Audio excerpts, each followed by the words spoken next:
Welcome to Issues That Matter. I'm Cynthia Poole, and my guest today is Scott Ritter, and we're going to talk about a number of subjects plus his upcoming demonstration and book. So let's start off with the presidential campaign. Your opinion of Biden? Let's start with Biden. Well, he's a man who is in apparent cognitive decline, physical decline. He violated his promise given to the American people that he would be a one-term president by seeking a second term. It's the ultimate expression of narcissism because his diminished capacity, physically and cognitively, was apparent to all well prior to his decision to run again. I think what we saw with Biden in terms of his withdrawal from the presidential race is a soft coup. It was a coup d'etat. This is a man who said, I will not withdraw. He had made a decision that despite all of his failings physically and cognitively, that he was going to stay the course, stay in. And this is important because Kamala Harris, his vice presidential pick, I might irritate a lot of people, but I'm beyond caring, so I don't really care anymore. She was a DEI selection. I know that's a politically charged term, but think about it. When she ran against Joe Biden for president back in 2020, she didn't survive the primary system. In fact, she was one of the first to go because the American people rejected her. They said she's not qualified. Tulsi Gabbard showed that she's a horrible human being by pointing out her record as a prosecutor. And then we could get into other aspects that I won't go into, but she's not a good human being. She's not a good leader. The American people rejected her. But then Joe Biden said, I will select as my vice presidential candidate a Black woman. That is the very definition of a DEI candidate. There are Black women out there who could be vice president. They could be president. There are Black women out there who are fully qualified to be the leaders of this country. But when you say I'm only going to consider Black women, you're saying that I am limiting the scope. That is what DEI does. It limits the scope. It says we're going to bring in people who may not be qualified, who haven't been tested. And Kamala Harris was definitely tested. Because to be vice president, you have to be capable of being president. And the American people, the Democrats in their primary said, we don't believe you to be capable of being president. But now she's vice president. Her term, so she was selected, not elected, to be vice president. Her term was only about being there. She was given no real job. The one job she was given, the border, she failed egregiously. And Biden, when he said he's reelected, now of course her name's going to be on the ticket, but he wasn't talking about her. He was talking about himself. He's a narcissist. That's what he does. Had he lived up to his promise, Kamala Harris, even though she's the vice president, would have had to have been primaried. She would have had to go through the primary selection process, and they would have rejected her again.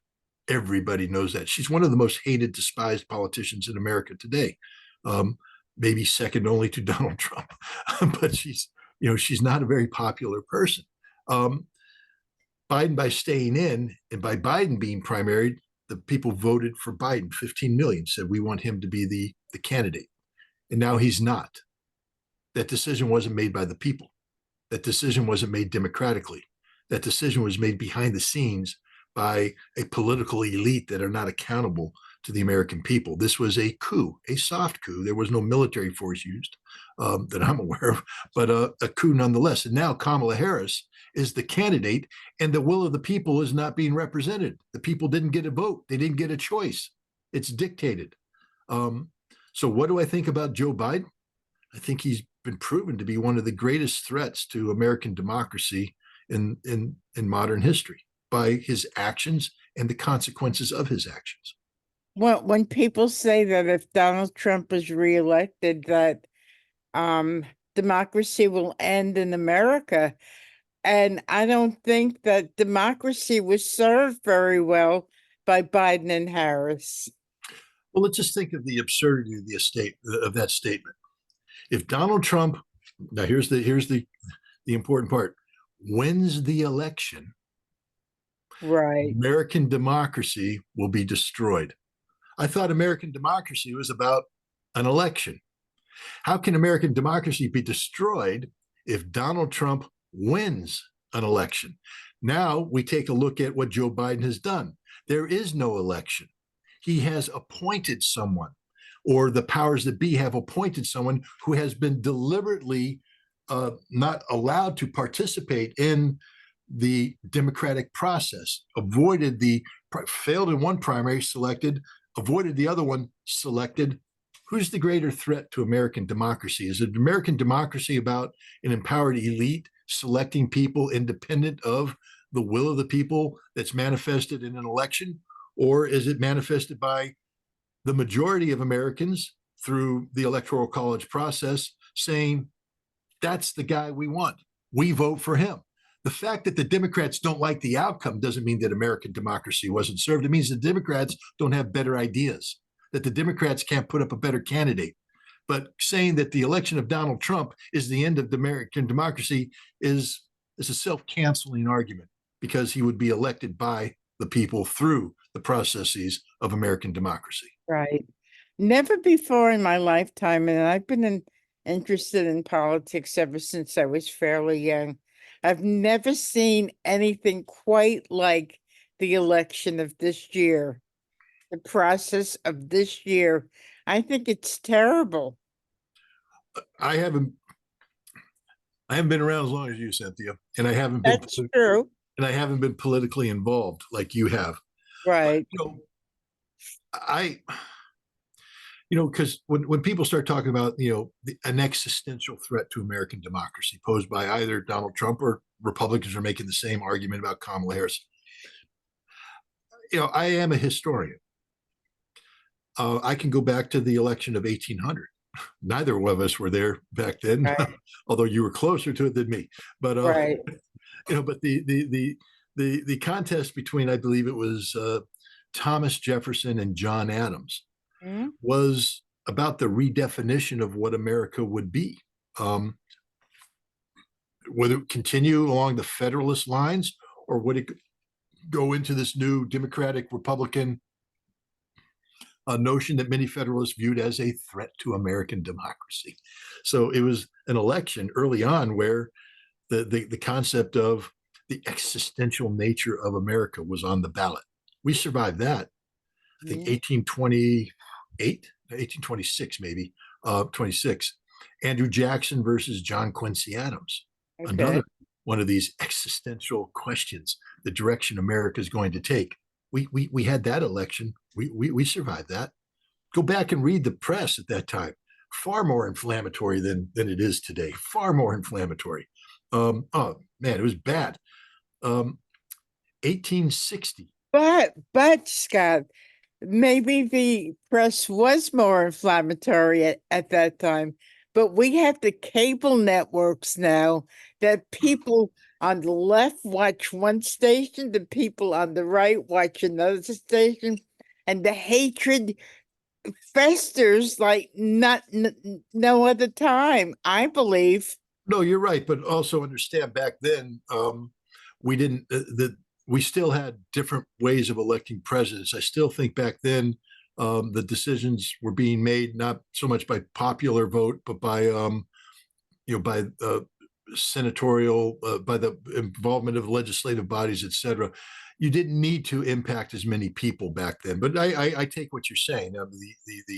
I think today it's even though it's not a popular vote that wins, the direct participation of the people today is much more an important part of this election. Back then, you really only had to win over the empowered elites as opposed to the people. But 1860, Lincoln running against a myriad of people, including Stephen Douglas and others. This was truly about the existential survival of the United States, because this election the outcome of this election led us down the path that led to a civil war, which was by definition about the existential survival of the Union versus the secessionists. And so I just want to remind people that we know what existential elections look like. This doesn't look like that at all. This is just stupid politicians exaggerating, the scope and scale of the problems that face America. But we're not ready. We're not on the cusp of a civil war. We're on the cusp of civil collapse. I accept that. But the idea that America is going to divide into blue and the gray with clearly defined geographical boundaries and fight a stand-up shooting war between these two forces, we're not there. We're more into basically just society collapsing around us, similar to what happened to the Soviet Union at the latter stages of perestroika. But we've had other elections. When you say you haven't seen things, the behind the scenes machinations, I'd like to bring up John F. Kennedy's victory in 1860. 1960. 1960, yeah, 1960. My understanding is that his father bought the West Virginia vote. Daley. Mayor Daley. Well, yeah, Daley, but it came down to West Virginia and suitcases of cash. And the reason why I bring that up is that Richard Nixon, who was running against JFK, was informed of this and was told, we can challenge this. We can seek to overturn this. And Nixon made the decision not to. He said that the good of the nation requires that we not destroy the people's confidence in the processes. So, we've lived through crazy times before. And I believe we'll live through this time. I'm more worried about societal collapse than I am about civil war. Donald Trump is not the worst candidate we've ever had run for president. Kamala Harris is not the worst candidate we've ever had run for president. We've had worse candidates. Maybe we've never had a situation where both parties have horrible candidates. In the past, there might have been a bad candidate and a better candidate, who was demonstrably better won. Here, I think whoever wins, we're just getting a really, really bad candidate. But we survived 4 years of Donald Trump already. I've pointed that point out. We already survived him. So the notion that we can't survive this is ludicrous. And we survived 4 years of Joe Biden, who was a horrible president. We will survive 4 years of Kamala Harris, and we will survive 4 years of Donald Trump. There's no doubt in my mind. And come 2028, hopefully the American people can pass the baton off to a younger generation that is not empowered through DEI selection processes. So JD Vance seems to be getting a lot of heat from the press. What's your opinion of JD Vance? Well, first of all, let's just talk about getting a lot of heat from the press. Understand that the mainstream media is decisively pro-Democrat. And so the heat that he's getting is part of a script being written by these unelected elites that admit to what they did in 2020 to steal the election. Time magazine wrote a big piece about it where they talk about the extra constitutional methodologies used to tip the scales to the advantage of Joe Biden. That same system is in play today, working from a script written by the Democratic Party, and that script says to attack JD Vance, to tear him down. So a lot of what you're hearing about JD Vance is just part of the Democratic Party's tactic to take him down. Having said that, I'm on record saying that JD Vance is the white man's Barack Obama. What I mean by that is somebody who is artificially elevated beyond the legitimate capacity to serve in that position. Barack Obama was the most underqualified president in the history of presidents. His only qualification was being, according to Joe Biden, clean, articulate, and black. But other than that, what did he do? What did he accomplish? He was a social worker and social activist in Chicago. He gave a speech, and then he became a senator. He didn't have much time to do much as senator, but suddenly he was projected to be the most powerful man in America and indeed the world. JD Vance is a man who wrote a heck of a book, Hillbilly Elegy. Wonderful story, compelling story. But he didn't live that life. I mean, he lived it as a kid, but while he wrote that book, he was a guy who had actually served in the military, came out, went to law school, got a law degree. I think it was at Harvard or maybe Yale. I have to check on which one that was. and then turned that law degree into becoming part of the elite. He's the furthest thing from a hillbilly one can imagine. He is now a politician that's beholden to moneyed special interests. Peter Thiel, I think, is the money behind his rise to power.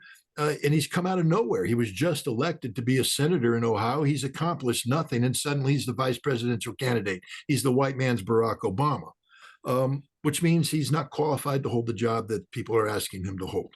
And that's my opinion of JD Vance. Wow. So, the backdrop of after all this stuff is the visit by Netanyahu the other day to the United States. What's your opinion of his speech? And do you think that Gaza will be a continuing threat?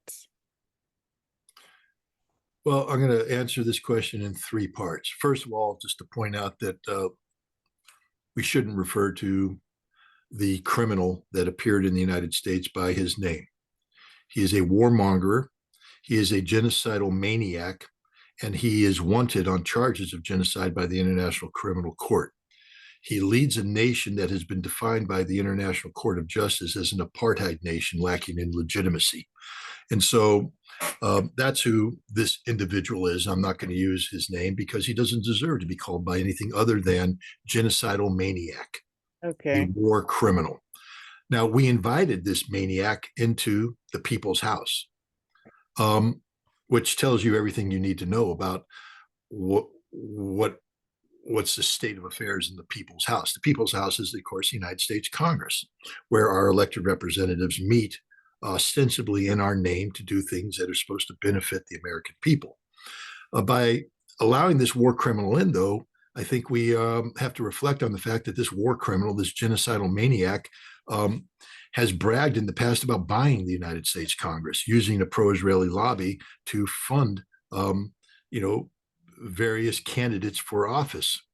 Fact is, AIPAC, one of the main players in this pro-Israeli lobby, has bragged openly about investing $100 million into shaping the Congress. And indeed, in one election in the state of New York, they spent $24 million to ensure that their candidate prevailed. And so people who poo-poo the idea, oh, it's not really, Israel doesn't have that much influence. The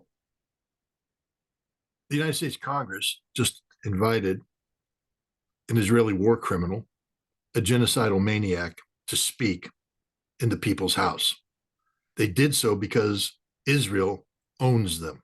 Israel has paid for them, has bought them, from the Speaker of the House, Mike Johnson, all the way down. There was only one person who proved otherwise, and that was Rashida Tlaib, who sat there and bravely held up a sign that said "war criminal" and genocide. I don't know what terms she used, but practitioner of genocide or something of that nature. Well, while this war criminal spoke, they applauded this man. They applauded this man in record times.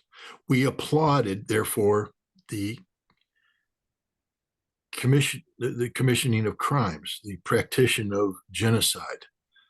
We made, by our actions, we proved the point that we are complicit in the crimes of this war maniac, this warmonger, this genocidal idiot. We applauded him. We, America, our representatives in higher office. I know that we hope that this broadcast goes out locally, but internationally, but we have a local audience as well. Paul Tonko applauded this. Mm-hmm. How do the people of New York feel about this? Paul Tonko applauding a genocidal maniac. Elise Stefanik applauded this. Gillibrand applauded this. Mm-hmm. Schumer applauded this. Now, but here's the thing. Okay, so maybe all of you are okay with genocide and okay with, warmongering and criminal actions. This genocidal leader of an apartheid state speaking in the people's house to the people's representatives criticized American citizens who outside were executing their First Amendment rights of freedom of speech and freedom of assembly. Now, you don't have to approve of that. I can tell you right now that probably 9 out of 10 demonstrations that take place in America today, I don't approve of. I would not participate in. But I would lay my life down defending their right to carry out these demonstrations because that is what America is about. I don't have to agree with you, but I do have to defend your right to say what you have to say. That's freedom of speech. That's freedom of assembly. And this war criminal, this maniac, this genocidal monster stood there in the people's house and condemned them, and he was applauded by our senators and representatives. If you think for 1 second Paul Tonko, Elise Stefanik, Schumer, and Gillibrand are here for you, that proved that they're not. That proved that they're not. Because to be for you means they have to be for the Constitution, and they are not for the Constitution. They are for supporting a genocidal maniac, and they applauded him for what he said. Why don't you start mincing words, Scott? And look, I'm furious about this. We invited a war criminal, but of course we did it before. We invited Azov members into the People's House. We allowed them to auction off Nazi memorabilia to raise money for their sick cause. It's not the first time that we've disgraced the People's House. It probably won't be the last time, but it's the most current time. And it's the one that just happened. And I am enraged by it. This maniac should never have been allowed to land in our country. And if he did land, he should have been arrested on site and put in chains and dragged off to The Hague, where he could be held accountable for his genocidal behavior. But instead, we welcome him, and he insulted us further. How many Americans know that Benjamin Netanyahu and his wonderful wife, Sarah, who's likewise a criminal, bring their dirty laundry to America so that Americans will clean it for them? Can you explain that? It's just a State Department practice that says that when diplomatic delegations come, we will clean their laundry. But the idea is that you come with clean clothes, and that during your stay, you get dirty clothes, and we will wash your laundry, fold it, take care of it, so you can leave with clean clothes. It's a courtesy. Netanyahu abuses that by bringing sacks of dirty laundry to prove the point that America kneels at him, kisses his feet. I just said his name, and I didn't want to say his name, that genocidal thug. That Okay. sad excuse of a human being. So let's talk about something that might make you a little more happy. How's your how's your how's your book coming along? Oh, it's doing great. When you say my book, I think you mean this one. That one. Yes, the Scott Ritter interviews through the eyes of Anya Kay, published by Clarity Press, and I believe now it was doing quite well on Amazon. It had risen to #1 in the Russia-Soviet category, which is a big category. So there's a lot of books it's competing with. It was #1, and that's before the book was actually available on Amazon. So it was done only through advanced sales. You could buy it on Clarity Press, claritypress.com. You could still get it there. And I think it's moving along very well. But now it's actually in the possession of Amazon. So I think books will be moving there. But, you know, sales, as an author, you always want the book to sell. But what you really want is people to read it and appreciate it and be empowered by it. And I can say that everybody I've met who has read the book, and I got to get a copy to you so you can read the book, Okay. have come back and said it's just an amazing book, that it actually empowers them with knowledge and information about a very complicated subject, the conflict in Ukraine. It's a compelling book, and very much worth the price of admission, which of course means you have to buy the book. You won't have to buy it, Cynthia. I'll give it to you. But the book's doing well. I've got some events coming up. One on August 4th in New York City. That's by invitation only, and because of our past history of attracting crowds that try to disrupt things, we're not broadcasting the location. But Randy Credico is running that. If you go on Randy Credico's Twitter or et cetera, or even go on mine, scottritter.com, you'll see his email address. Just reach out to Randy and say if you want to attend. if he can be convinced that you're not a, Ukrainian flag waving, Israeli flag waving disruptor of the event, I think you get there. The other one is on August 10th in Poughkeepsie at Farmers and Chefs. It's similar to an event that I did 2 years ago, I guess, with my Disarmament and Time of Perestroika book. Very successful event. Farmers and Chefs is a wonderful restaurant. The owner, John Lachik, is going to be preparing a fantastic meal. But you can go to the Farmers and Chefs website or to scottritter.com, and you can find the link there. You'll get more about the venue, and you can you can purchase a ticket. A ticket gives you the meal, gives you a book autographed by me afterwards if you want it to be autographed, and it gives you access to a conversation and the ability to ask questions if you so choose. This is all, so the book's doing well. And then I have another project that I'm working on. Yes. Yes. And Go this ahead. is Operation Dawn. Dawn stands for basically a series of questions that I ask the American people. What would you do to save democracy? What would you do to save America? What would you do to save the world through your vote in November? DAWN.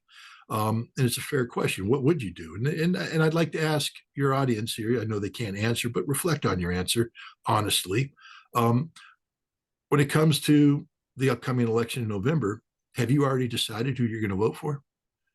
Because the MAGA crowd pretty much says it's Trump, and the Democrat crowd pretty much says it's Kamala. There's a handful of independents, Jill Stein, RFK Jr., Cornel West are out there. But the bottom line is the person who's going to be president is going to either have an R or a D next to their name. And most of the people who are going to vote for him have already made that decision. So what I'm going to say is that you have given your vote away. Given it away. Okay. What does that say about you as a person?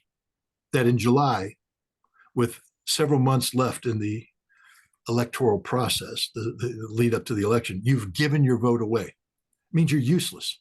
You're useless to them. You're useless to me. You're useless as an American. You already gave your vote away. How about making these people earn your vote? How about leveraging that vote up until the very day you vote to ensure, because if you gave it away now, they don't care about you. They put you in the safe category. You're voting for me no matter what. So I can say and do anything I want to do going forward, but you're here, you're committed. You gave your vote away. You're useless. From now on out, the candidates are going to be trying to earn the vote of the people who have kept the vote to themselves. We are looking at an election that is going to be very close, no matter what.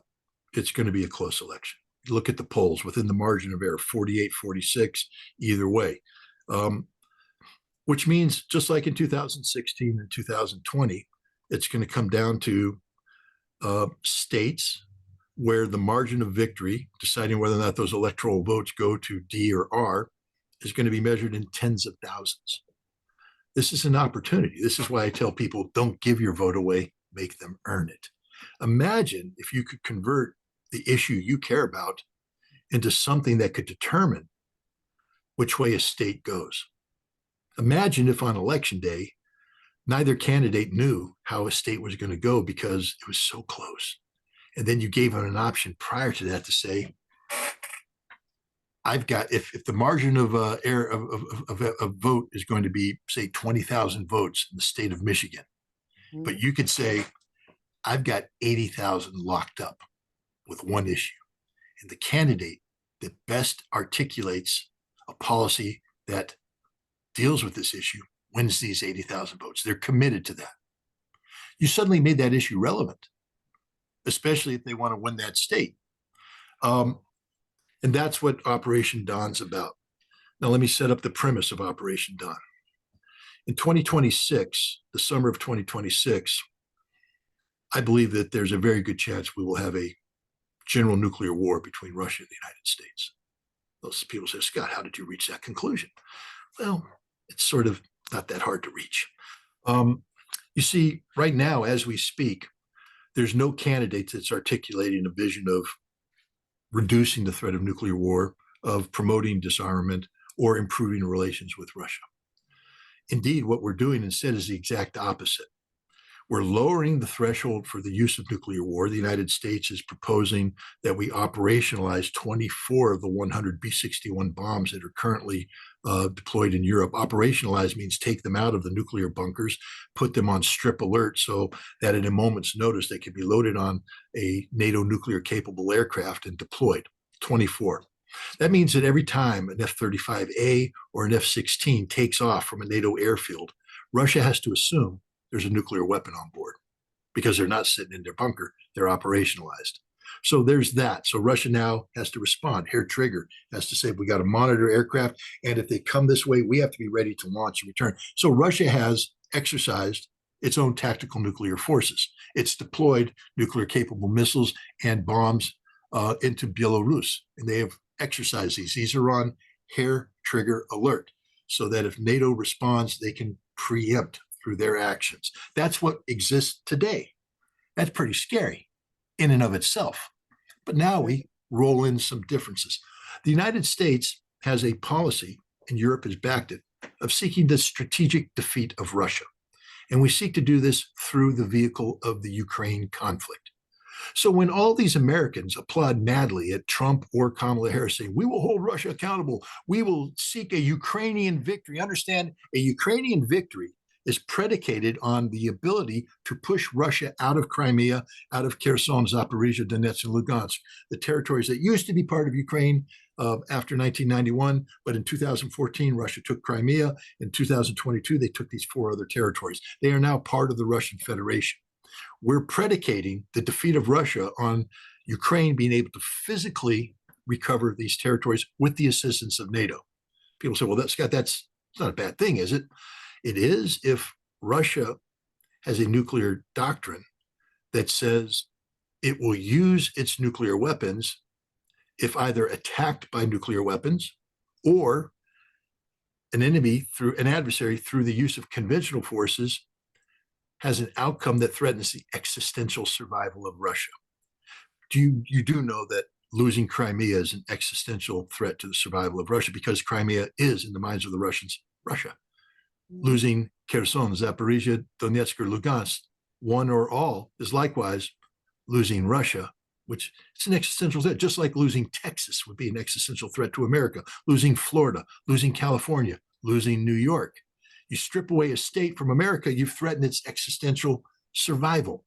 So we have a policy today that if it's to succeed, automatically triggers a nuclear war, automatically triggers a nuclear war, automatically triggers a nuclear war, and yet no one's talking about avoiding that consequence And right now. so you think this, if nothing changes, you're saying this is going to happen by Well, 2020? but it even gets worse.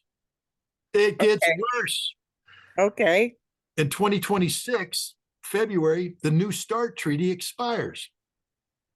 The New START treaty, although we're not doing the verification element now because we're not talking with the Russians, the New START treaty puts caps on the numbers of strategic nuclear weapons in each nation's arsenals.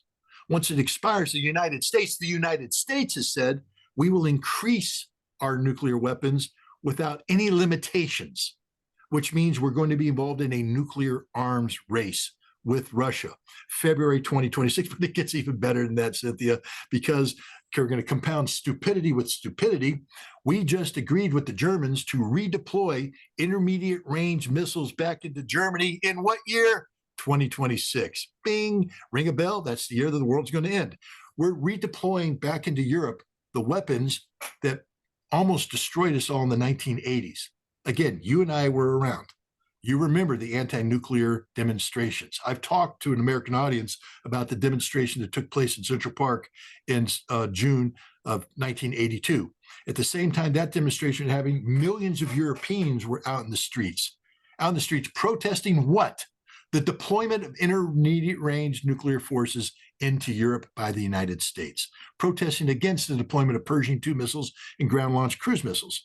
Why? Because they were inherently destabilizing. Why? Because now they made any potential conflict be one where all of Europe would be destroyed. They weren't happy with that outcome.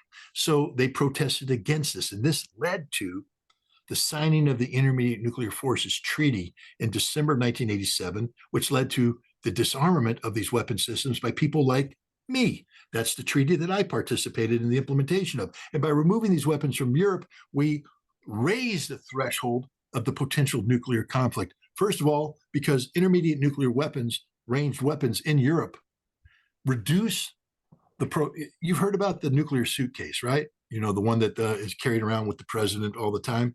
And a lot of people think that's the button, that he pushes the button. There ain't no button in the nuclear suitcase. What there is there's a communication device and there's a series of laminated sheets. These laminated sheets are protocols that the president will use given different scenarios. And he'll read through the protocol and coordinate with the chairman of the Joint Chiefs of Staff, with the commander of strategic forces, with members of Congress, etc. The protocols are designed based upon the threat coming. There's two basic threat models from a time standpoint. One is a submarine launched ballistic missile threat. That is a 15-minute protocol. There is a intercontinental ballistic missile threat, which is a 30-minute protocol, which means that the president has 15 minutes to make a life or death decision about whether or not the threat that's manifested needs to be responded to with a launch, 15 to 30 minutes. But when you have intermediate nuclear forces in Europe, that number drops down to below 5. There is no protocol for a 5-minute decision making, which means that the president in an intermediate force driven conflict will automatically have to opt to launch.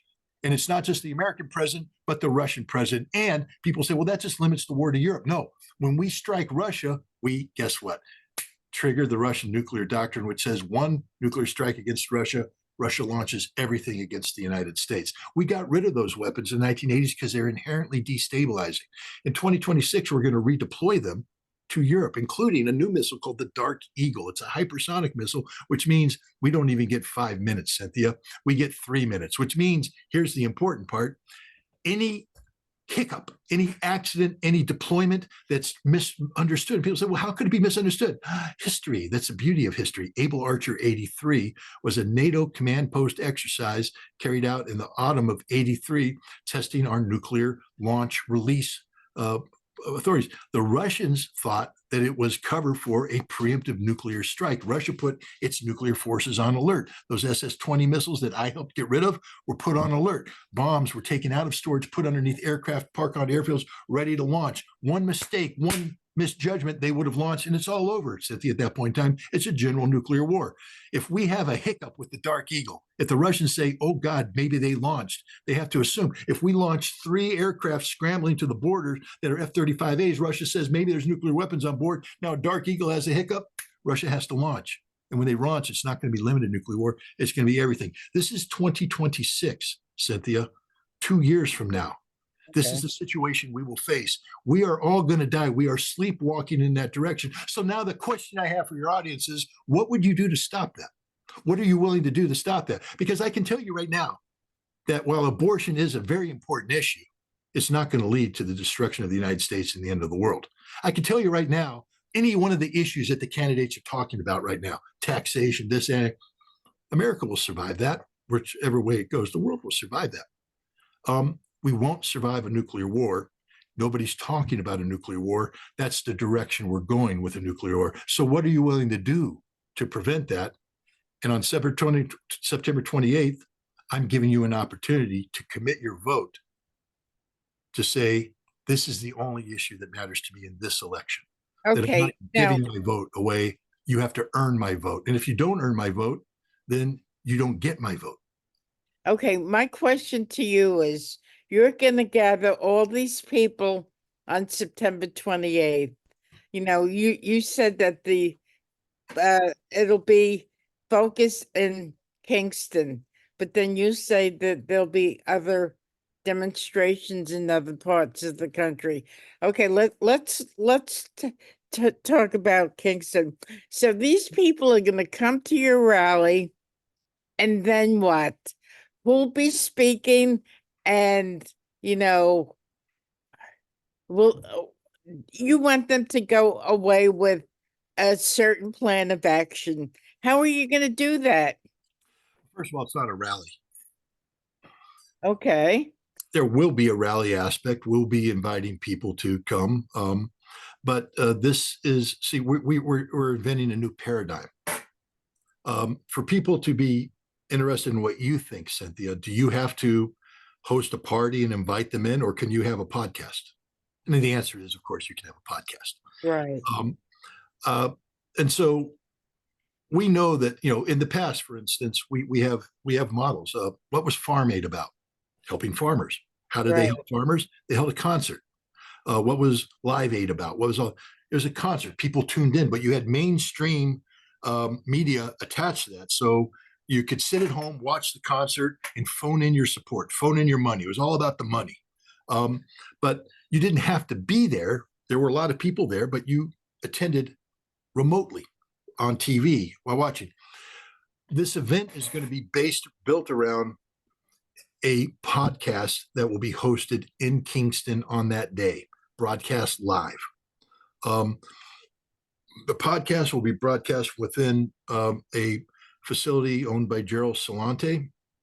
We're inviting people to participate in this podcast. We're bringing in people who will physically be there. We will be broadcasting this podcast to all of America. We will be opening up the podcast to satellite groups around the country.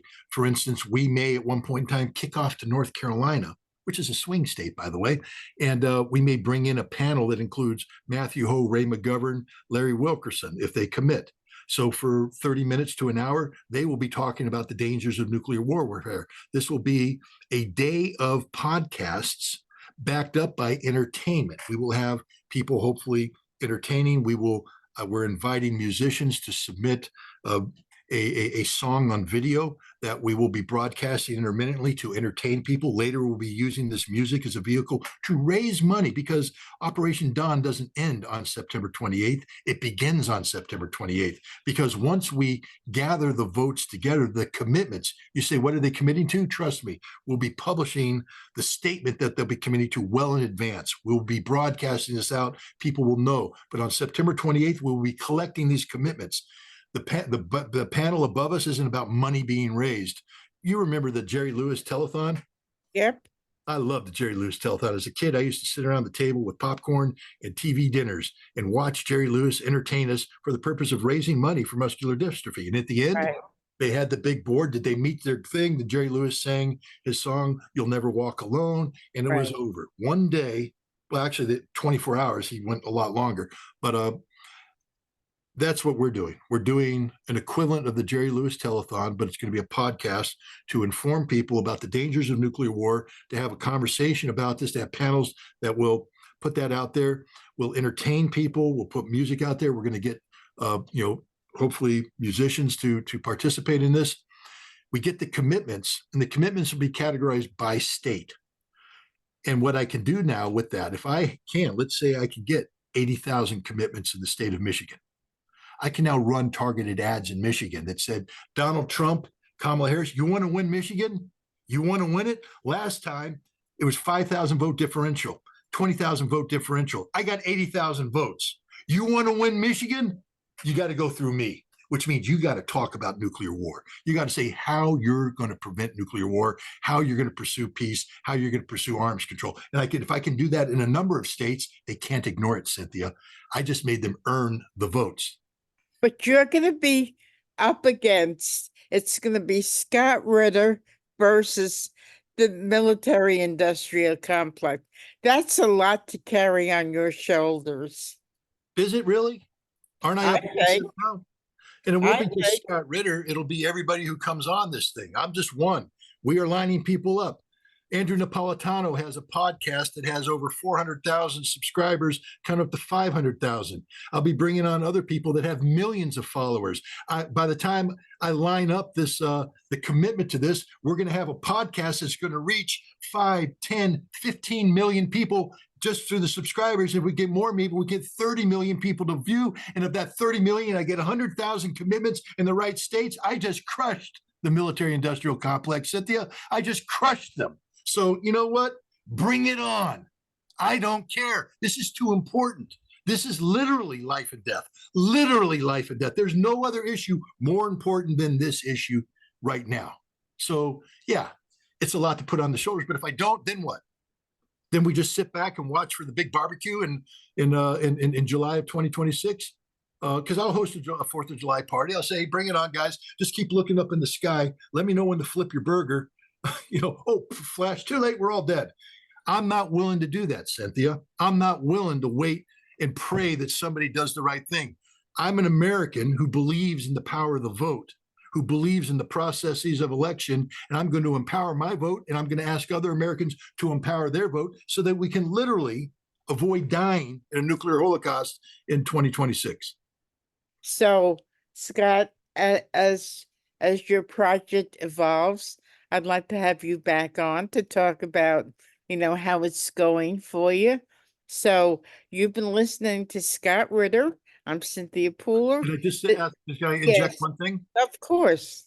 Not how it's going for me, Cynthia, how it's going for you, how it's going for all of America. This isn't an exercise in narcissism. This isn't about empowering me. This is about saving us all. And we all have to become involved in this. This isn't a Scott Ritter project. This should be a Cynthia Pooler project. This should be an American project because this is a real threat. This threat exists. I just articulated, and I challenge anybody to come back to me and contradict anything I laid out in the threat that will exist in 2026. You can't, because it's all fact-based and it all leads to an inevitable outcome. So we need everybody to wake up to the fact this threat is real. And if we don't do anything to stop this threat by changing the policies that serve as the foundation of this threat, the outcome is inescapable. So I hope to have you back on so you could talk about the evolution of how this is going. So, Scott, thank you again for taking the time to be on Issues That Matter. Thank you, everybody, for listening. Have a great day.